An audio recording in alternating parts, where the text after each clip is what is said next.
बड़ी खबर पटना से आ रही है, जहां सिविल कोर्ट को फिर से बम से उड़ाने की धमकी मिली है। परिसर को खाली कराने में जुटी पुलिस, बम निरोधक दस्ते को बुलाया गया है। तो बता दें कि लगातार पटना सिविल कोर्ट को उड़ाने की धमकी दी जा रही थी, ईमेल के जरिए धमकी दी जा रही है। वहीं अब एक बार फिर सिविल कोर्ट को बम से उड़ाने की धमकी मिली है। परिसर को खाली कराने में फिलहाल पुलिस जुट गई है। बता दें कि इसको लेकर के लगातार प्रशासन कार्रवाई कर रही है, जांच अभियान चला रही है, लेकिन हर दिन सिविल कोर्ट को उड़ाने की धमकी मिल रही है।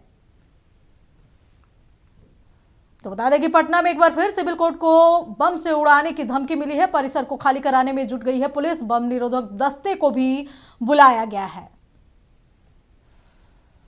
तो ये सीधी तस्वीर आप पटना सिविल कोर्ट की देख रहे हैं, जहां की प्रशासन मौजूद है। कोर्ट परिसर को खाली कराया जा रहा है। एक बार फिर बम से उड़ाने की धमकी मिली है।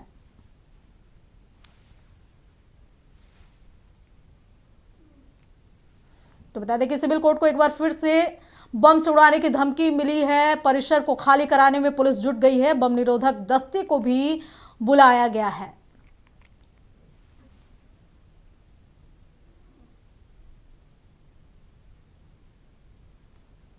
इस खबर पर अधिक जानकारी के लिए हमारे साथ बिहार स्टेट हेड मरगूब आलम जुड़े हुए हैं। मरगूब, बड़ी खबर आ रही है, जहां एक बार फिर सिविल कोर्ट को बम से उड़ाने की धमकी मिली है, क्या कुछ और जानकारी?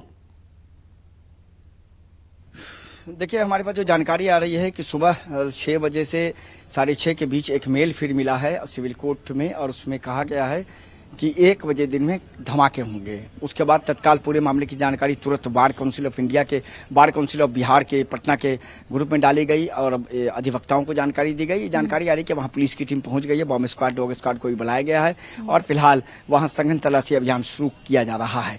एक बार फिर एक दिन बीच के बाद फिर एक बार सिविल कोर्ट को उड़ाने की धमकी मिली है। सवाल है कि कहां से मेल आ पा रहा है, पुलिस पूरे मामले में क्या कर पा रही है। अभी तक कई बार धमकी आ चुकी है, लगातार परेशानी होती है। फिर लग रहा है कि आज न्यायालय का कामकाज प्रभावित होने की संभावना है। और सबसे महत्वपूर्ण सवाल है कि आखिर इस पूरे मामले में साइबर सेल कर क्या रहा है। साइबर सेल अभी तक इस पूरे मामले में कौन व्यक्ति है, इसके पीछे पता नहीं कर पा रही है, सबसे बड़ा सवाल है। फिलहाल पुलिस के अधिकारी भी मौके पर पहुंच रहे हैं और फिलहाल सिविल कोर्ट में सुरक्षा व्यवस्था बढ़ाई गई है। डॉग स्क्वाड, बॉम्ब स्क्वाड की टीम को भेजा गया है और सघन तलाशी अभियान शुरू किया जा रहा है। मरगूब, जिस तरीके से लगातार कोर्ट को उड़ाने की धमकी मिल रही थी, इसमें बताया जा रहा था कि जो पटना पुलिस है वो केंद्रीय एजेंसियों से भी सहायता लेने जा रही है।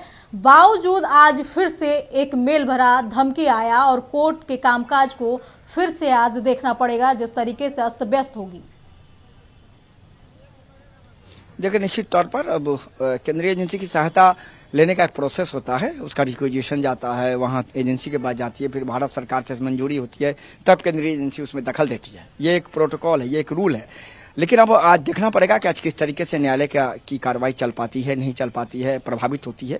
फिलहाल सूचना के बाद निश्चित तौर पर सुरक्षा व्यवस्था और कड़ी कर दी गई है और सिविल कोर्ट के अंदर कह सकते हैं कि तलाशी अभियान भी चलाया जा रहा है। बॉम्ब स्क्वाड, डॉग स्क्वाड की विशेष टीम को भी वहां भेजा गया है और आने जाने वाले एक व्यक्ति की जांच की जा रही है। अंजना, चलिए मरगूब, बने रहे हमारे साथ। तो बता दें कि एक बार फिर से पटना सिविल कोर्ट को मेल भेज करके उड़ाने की धमकी दी गई है। वहीं पुलिस प्रशासन, बम निरोधक दस्ते कोर्ट परिसर में मौजूद हैं और कोर्ट परिसर को खाली कराने में जुटे हुए। लेकिन बड़ा सवाल उठ रहा है कि आखिर ये मेल भेज कौन रहा है, जिसकी पता अब तक पुलिस नहीं लगा पा रही है।